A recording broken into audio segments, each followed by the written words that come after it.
So on behalf of Lincoln, I'd just like to say welcome to this Central and South America IPCC regional event. Lincoln Alves, who is on the screen now, will be the chair for this session, and it looks like he may be having some connection problems. Thanks, Richard. Hello, everyone. Welcome to this section. I'm very excited to be here today with all of you and our colleagues worldwide who join us virtually. I'm Lincoln Alves. I'm a researcher on climate change working in Brazil National Institute for Space Research, and I'm also part of the Work Group 1 6th Assessment Report Atlas team. In this panel, we will talk about the key message of the 6th Assessment Report of the IPCC on climate change, physical science basis with a particular focus on the Central America, Caribbean, and South America. First, the IPCC authors will present the common regional observed and projected change signal for the Latin America continent, and then demonstrate the interactive atlas. Next, there will be a section to discuss the impact of science and on the climate policy, and finally, a Q&A section. So let me start with the part one that will present regional synthesis.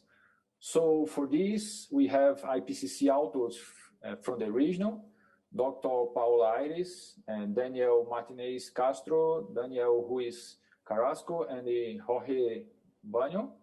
So I let these experts introduce themselves in one short sentence during your intervention. So I want to invite Paola Aires to start. Sorry. Hi, my name is Paola Arias. I am from Colombia, and I was involved in Chapter 8, water cycle changes. So today I'm going to talk a little bit about the main results for the South American continent that are discussed in this climate report. So the first thing that I want to mention is that this report brings us important evidence that climate change is already affecting every region in the Earth, but particularly for South America, we have particular changes that I want to show today, and they are very different across the different sub-regions in South America. This report, as you may know, brings us a lot of information for regional climate, important to assess decision-making in regional terms in the different continents. And for this purpose, we use these regions, particularly for South America. We have these 7 regions. If you compare to the R5 report, you can see that we had only 4 regions in the previous report, but now we have more regions that have more consistency in terms of climate and regional features. But also something what we did was to show some of the information in terms of hexagons. As you can see here, the continents are very similar to these regions that we have, and I'm going to focus only in South America just to show the main aspects that this report brings. So let's talk about extreme events in South America. We are seeing here how observed changes in hot extremes have been changing around the world. If you see a red hexagon, it means that we are observing increases in frequency and intensity in hot extremes across almost all South America. And also you are seeing some dots, 2 or 3 dots. It means that we have medium or high confidence in the human contribution to this change. So we can see that the hot extremes in South America are generally increasing in intensity and frequency.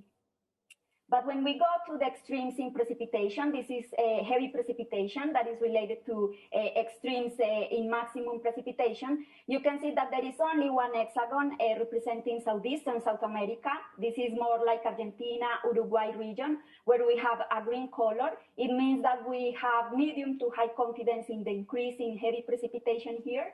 And we see also that the rest of the hexagons for South America and even for Central and the Caribbean, we can see that is in gray. And this means that we have limited data or limited literature, and that is something important for the region. We need to expand our knowledge and our research regarding heavy precipitation events in our continent. And when we go to a type of drought that is agricultural and ecological droughts, these are droughts that are related with soil moisture deficit, we can see that we have increases. This is what the yellow color means, increases in intensity and frequency since the 1950s in northeastern South America, that is mostly northeastern Brazil, where we have low confidence in the human contribution to these changes. And you can see that the rest of the region for Central and South America is mostly white, and it means that we have evidence, but the evidence have low agreement. So we also need research to try to understand what is happening in these droughts for the region.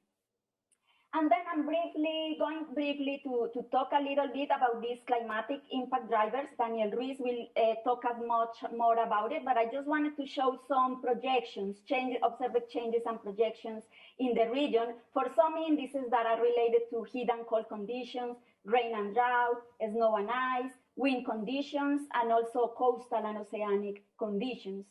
So if you see here, this is South America. You can see the 7 regions we are interested in, and we are also observing here the South American monsoon region that is in gray.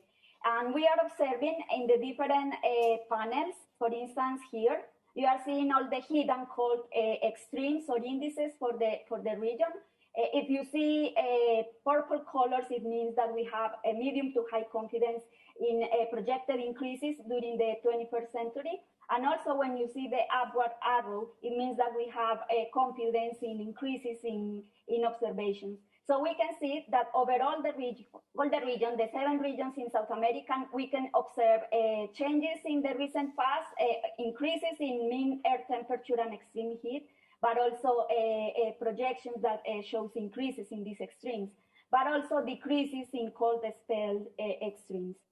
Also, we can see here for the indices related to coastal and oceanic indices that we have increases both in the recent past and in the future in relative sea level, also marine heat waves, also ocean acidity, and that is something that is common to the entire region.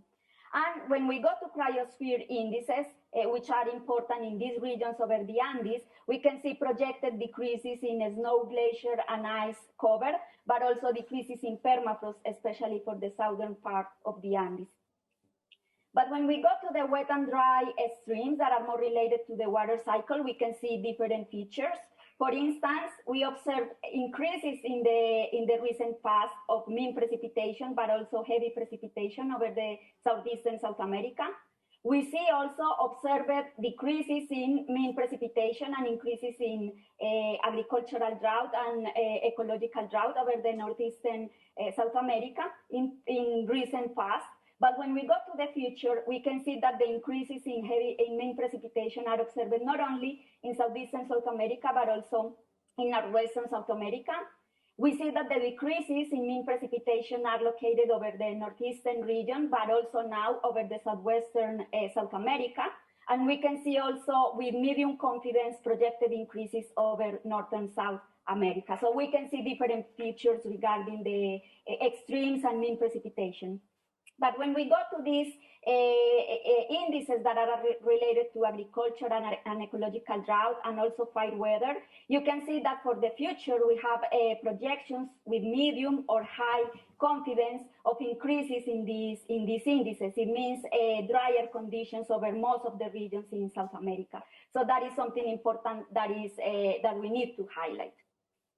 Also, when we see the projections from different models under different scenarios, in this figure, we can see the regions that are prone to suffer different type of droughts during the 21st century. And you can see here very clearly our continent, South America, over almost all South America, except southeastern South America, and this region in the northern Andes. So it means that we have projections in increasing droughts over this region. All of this information is available in the regional fact sheets that are available in this webpage for the IPCC. We have one for Central and South America, but we also have one for the mountain regions, particularly for the Andes, that is important in cryosphere, in global cryosphere. So this is like in a very rapid way to see like what are the main changes in South America according to the most recent IPCC report. Thank you. Thanks a lot, Paola. Very good insight in terms of the South America. Let's move on to Daniel.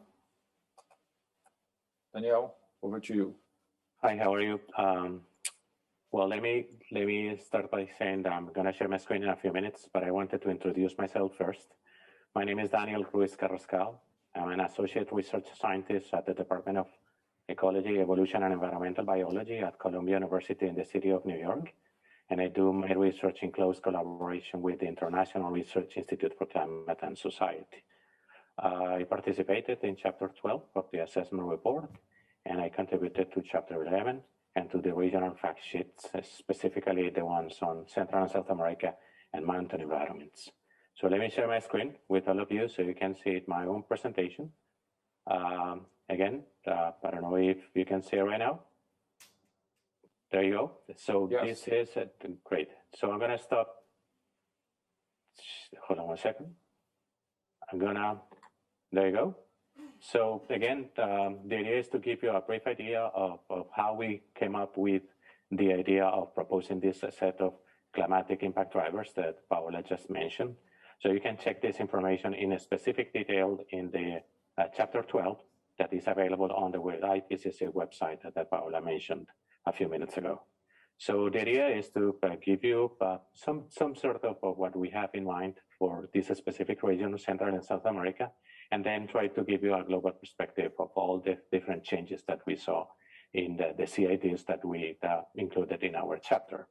Again, when we started doing this, there was a clear signal from previous assessment reports because there was a lack of continuity between working group number 1 and working group number 2. We needed a smooth transition, that chapter that sends information from working group number 1 to working group number 2, information on the different aspects of changes in the climate system that are presented in the global and the regional chapters of the assessment report. So we came up with this chapter in which we assess the different changes in climatic variables, and then with this information, we, in a way, hang the information over to working group number 2, in which the idea is to develop the analysis of the risk assessment framework itself. When we did all of this, we identified a set of climatic impact drivers. I'll come up with the definition in a few minutes. But the idea was to identify those climatic impact drivers and their changes at the different time scales of our interest. The other thing that was of interest was to assess those changes at the different regional scales of our assessment, going from continents to specific regions to even subregions. When we did that, then we come up with an idea of the global perspective of those changes, and then we analyze the use of that information, the local to regional scale in the different climate services that we have in the region. And at the end, we decided to wrap up everything with the different gaps of knowledge and the information that we need to post in the climate information services or climate services. So we started by analyzing the different literature, reports, communications that we have available. This is an example of South America specifically. What we did was to try to specifically focus on the climate assessments that were submitted to the United Nations Framework Convention on Climate Change. And in those assessments, we identified the different climate sensitive sectors. This is again from the previous assessment report. This information will be available in a few months when the second part or the report from the second group will become available. So this is the information, as you can notice in this simple sketch. 5 sectors or climate sensitive sectors are of primary concern for the 12 South American countries that we studied in our assessment.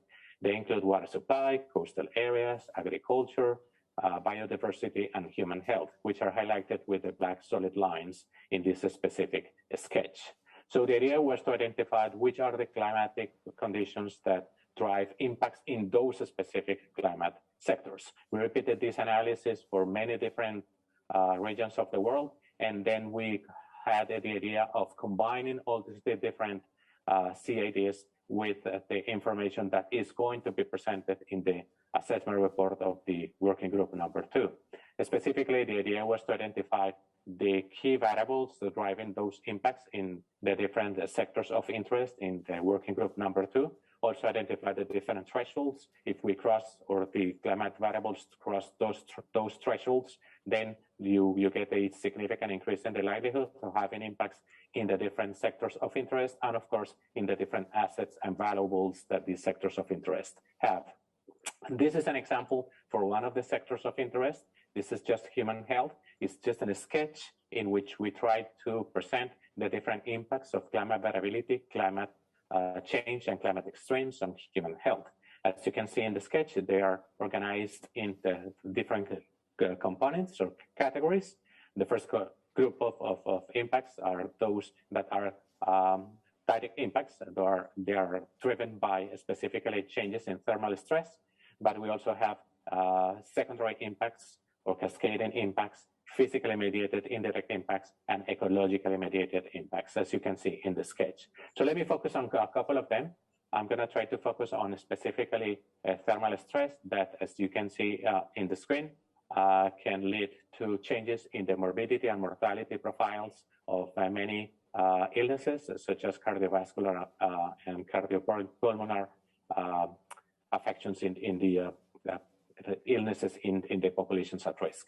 So the other thing that is of our interest, or at least for this example, is the potential changes in the incidence and the geographic distribution of vector-borne diseases, such as malaria, dengue fever, yellow fever, diseases that are of primary concern for many different authorities. We also did some analysis into zoonotic diseases that are restricted to wildlife, which in some sort of a spillover affect human populations. So the idea was to identify the key climatic variables in the different sectors of interest. In this case, I'm going to focus on just 2 of them, as I said, thermal stress and vector-borne diseases, and this is the summary of information that you can get. Again, on the left-hand side of the screen, you see the different information that we got in our assessment. These are the direct impacts of thermal stress on human health. As you can see, most of the literature or articles that we have available converge into 2 critical variables, maximum temperature and humidity. When we deal with maximum temperature, we saw that in the literature, people tend to focus on a specific threshold of about 35 degrees C. And when we deal with the combined effects of temperature and humidity, we use the heat index. And for the heat index, we identify the threshold of 41 degrees C as a critical threshold for these different impacts. We try to do exactly the same for the case of vector-borne diseases. It was not that easy. In the case of these diseases, you can see a significant increase in the basic reproductive rate of these diseases when temperatures cross the threshold of 21.5 degrees C. But there are other variables such as rainfall amount, day length, humidity, which also play a significant role in this process.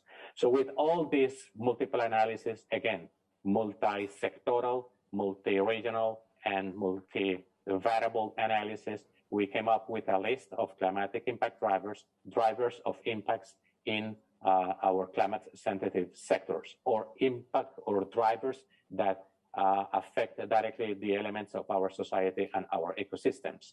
The important thing about our assessment is that we don't qualify those impacts as specifically negative, because those changes in CIDs can lead to either positive or negative impacts, or could have a mixture of all of them, or could be inconsequential outcomes, or could bring inconsequential impacts in the different sectors of interest.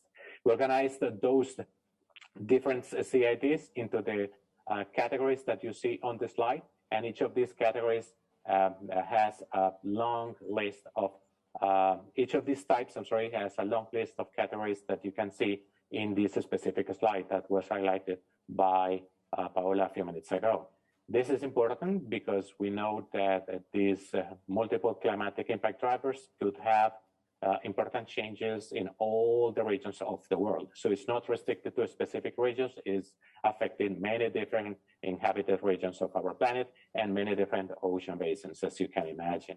So what we did was to then cross this list of CID with the most important assets and valuables of the sectors of interest. And then we highlighted which variables, which CIDs could be affecting the different assets of the different sectors of interest. As you can see highlighted in this table with the solid gray boxes that you see right there. The other important thing is that all this information is now presented in a very interesting, powerful interface. It's a graphical interface that we call interactive atlas. The information can be presented at different spatial and temporal scales for different time slices and for different socioeconomic pathways.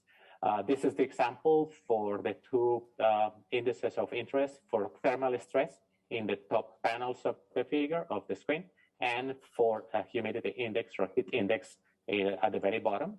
So you have the information for, again, the global scale for two time slices of interest, the two prospective periods into the future, and for the different shared socioeconomic pathways.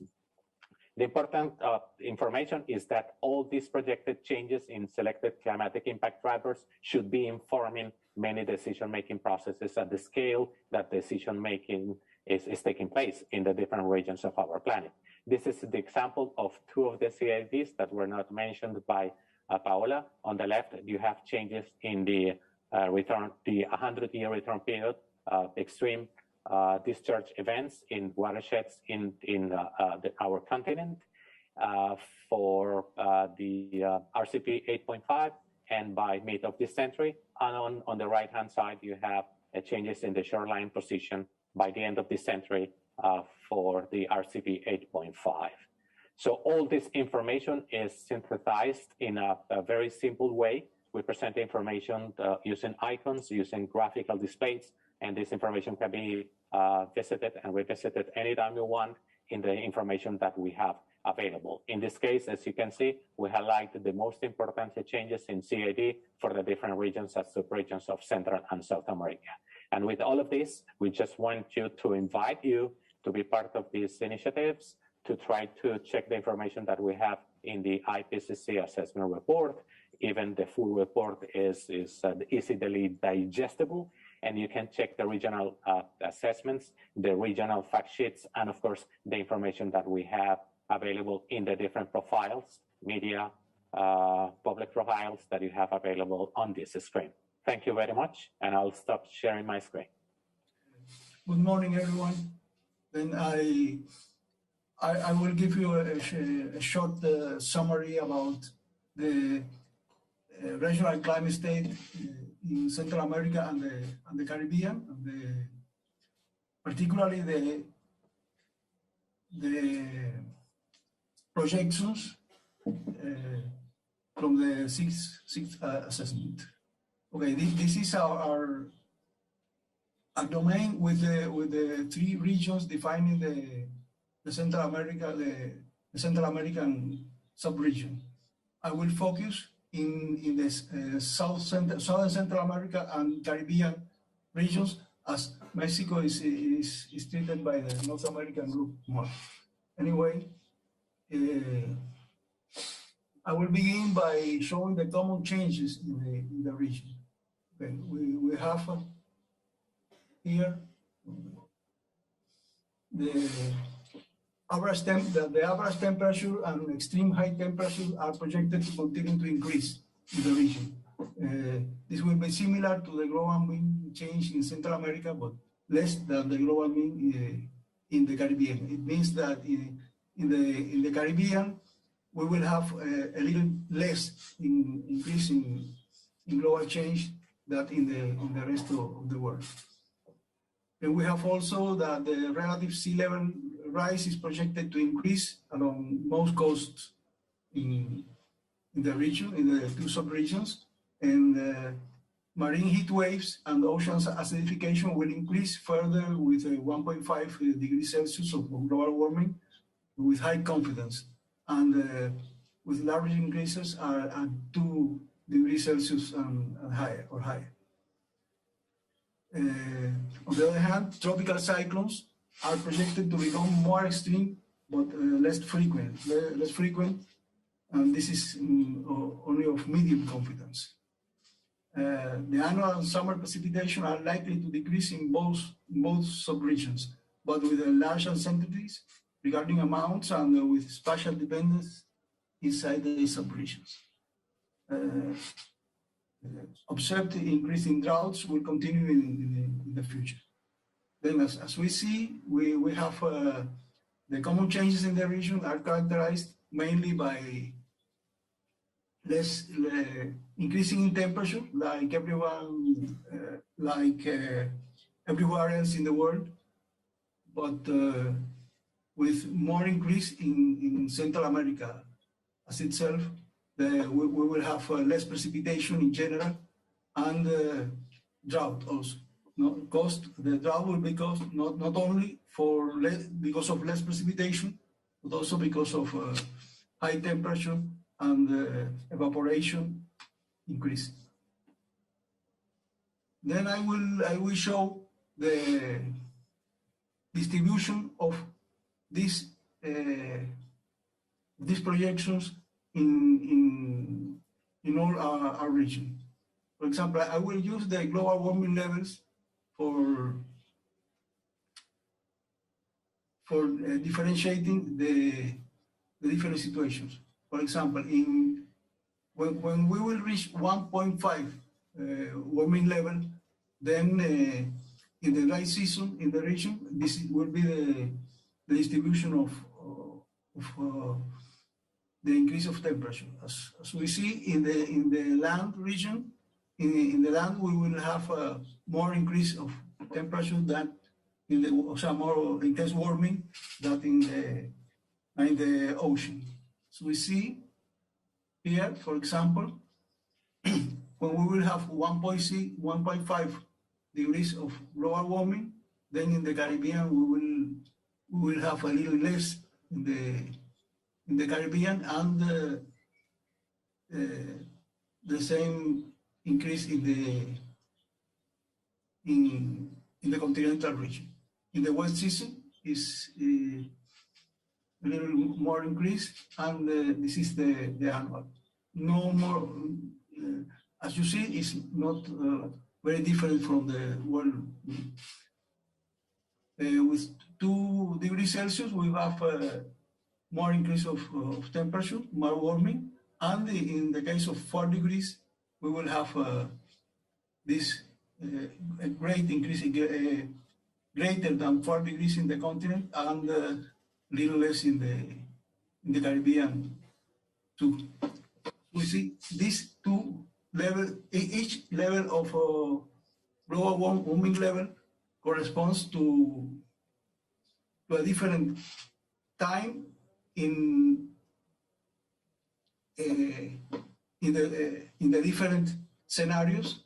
And for example, in the optimistic scenarios, this will occur by the end of the century. In the case of 2 degrees, it will occur in one of the optimistic scenarios. It will occur by the end of the century, and in this case of warming level of 4 degrees will occur only in case of the most pessimistic scenarios. Then the change in total precipitation is more complex in the region, as we see that with 1.5 global warming, we see that in the Eastern Caribbean, the Southeastern Caribbean, we can see even at this optimistic scenario, significant drought here in this part. As you see, in this case, this case is different than the temperature, as you see hatching in the maps. This means that when the hatching is present, this means that the change is not significant at 95% to level. But anyway, we see here that in the Caribbean, in this part of the Caribbean, for example, in the dry season, we don't see this trying to decrease of precipitation. But in the wet season, the trend is in all the Caribbean. In the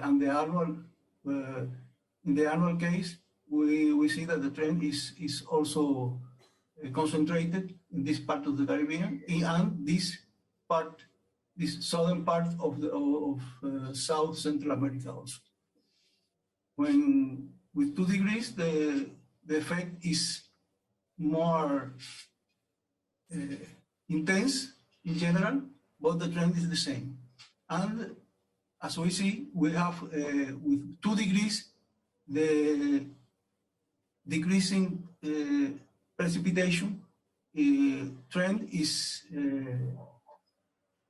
significant in most of the eastern and southern Caribbean and in Central America, and in the annual case too, but not in the dry season.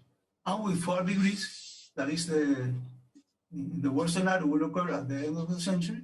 We see that the effect in the dry season of increase of precipitation is more intense, and the drought effect, it means the effect of decrease of precipitation is also very, very intense. The seasonality of this effect can be noticed by these precipitation anomalies, seasonal stripes. In the Caribbean, you see that the decrease of precipitation, the monthly precipitation anomalies, you see here is from February to December. Then the climate change signal is concentrated in the summer months. It means in the wet season in the region. But in Southern Central America, it's distributed all over practically all over the region. But in both cases, in the months of October, November, we will see an increase of precipitation. Then, regarding streams, we can see that we will look at the maximum 5-day precipitation and the consecutive dry days index. Then in the dry season, we see that this maximum 5-day precipitation will increase with warming level. Daniel, sorry, 1 minute, please. Okay, I'm finished. Will increase with warming level. In the wet season, we see that anyway, even this maximum index we notice that will not increase so much in the case of the forests.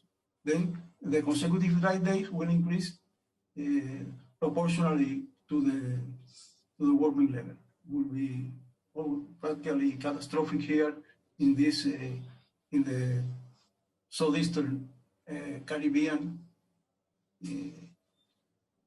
in the case of 4 degrees warming level.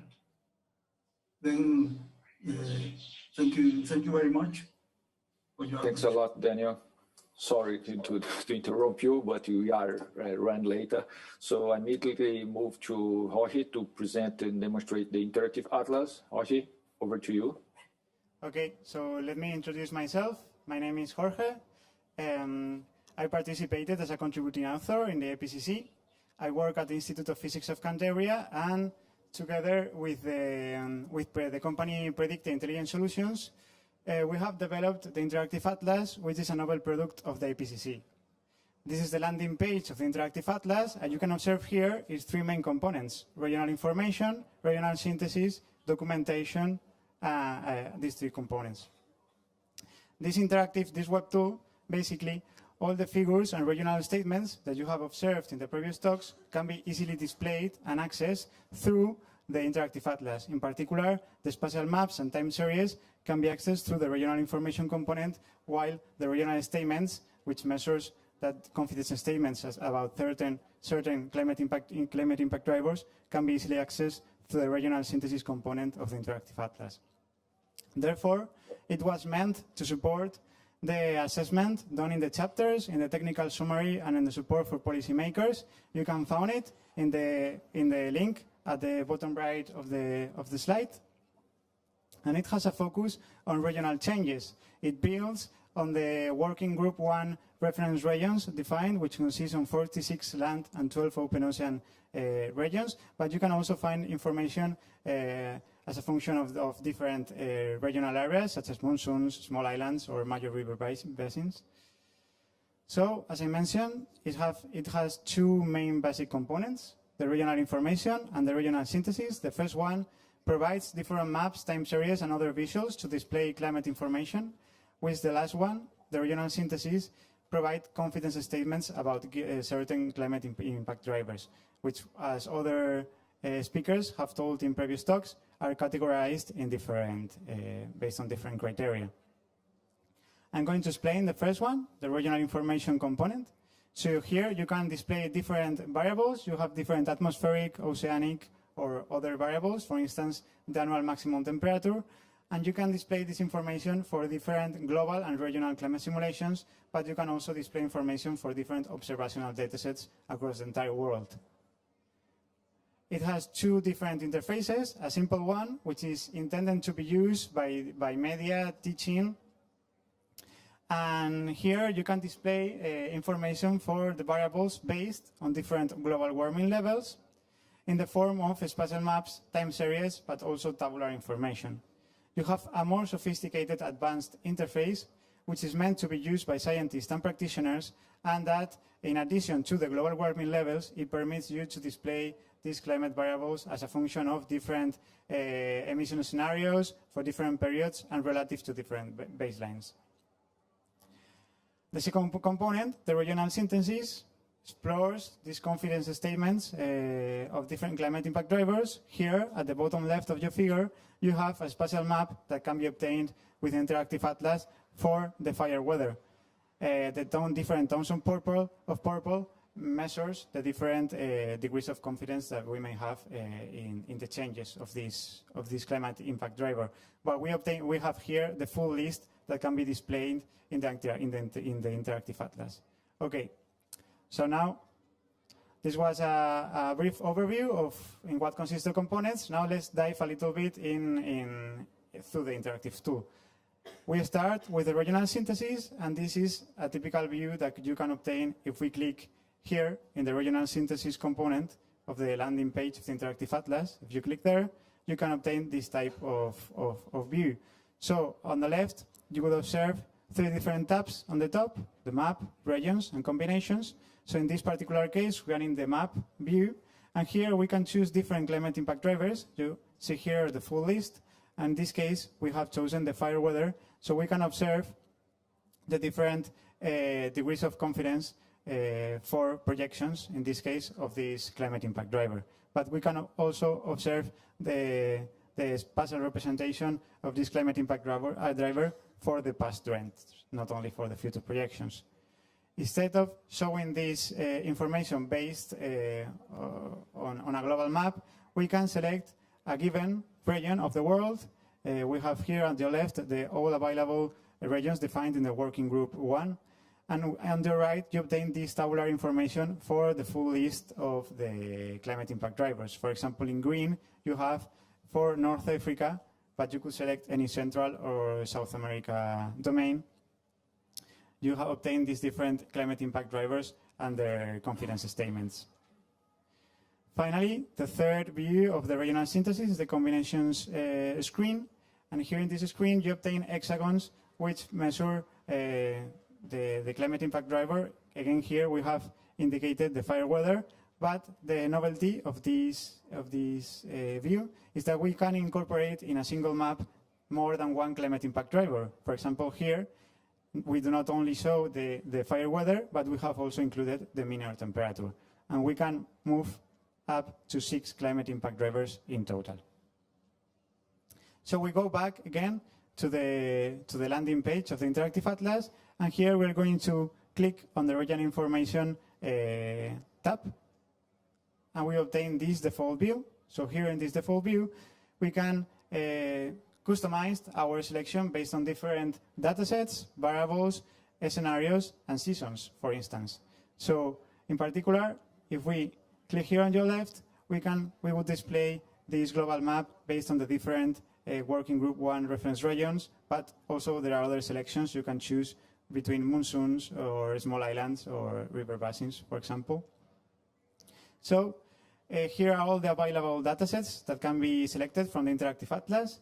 You can select model projections coming from CSIC-6, CSIC-5, but you have also regional climate simulations, as defined by the Cordex simulations, for both projections and the historical scenario.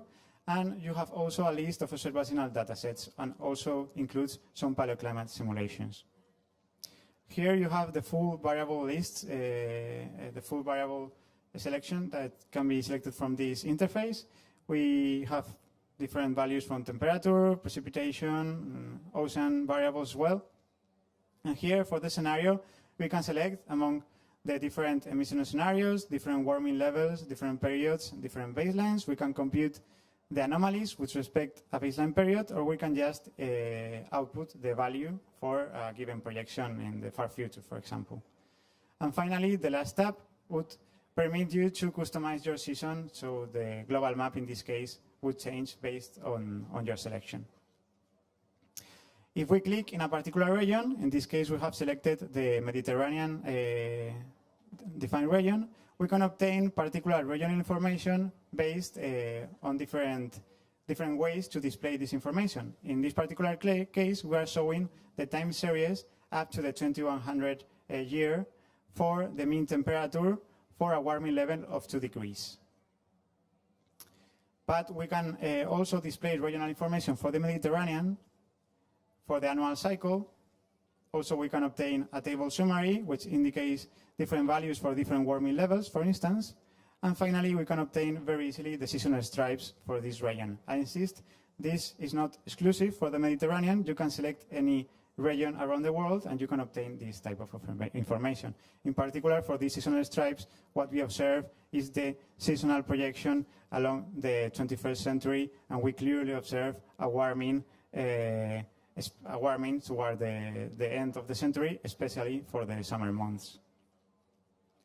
This information can be displayed only for land or only for mountain. It allows for to mask this kind of information, and you can easily export this seasonal stripe, for example, in this case, as PDF file. And if you want to download the global map that you have behind the stripes, then you will click that on your right where you have the cursor, and you can download the map as a GeoTIFF file or as an ECDF, so you can work in every environment you're interested in. So just as an illustration, let's click on the variable tab, and let's change to total precipitation instead of mean temperature, and then we will have the map for precipitation instead. A very interesting tool of the Interactive Atlas is that we can easily compare two different warming levels, to different climate simulations, or two different variables.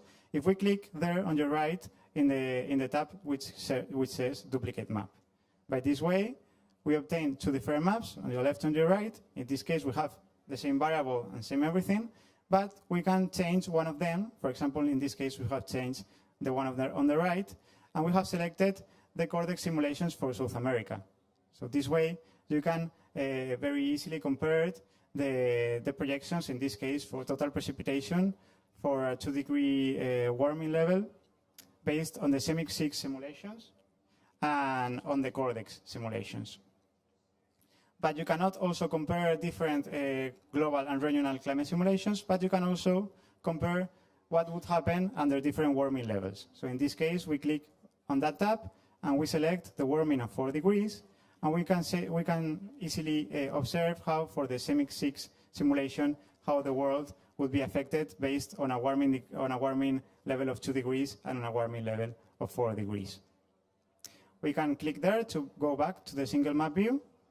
We would be here again. And then if we go back, we are again back in the landing page of the Interactive Atlas. So There are going to be training sessions in case anyone is interested to attend to see in more detail how this tool can be used for your interested. And they will be framed in the task group data support for climate change assessments. And information will be coming soon. So thank you all.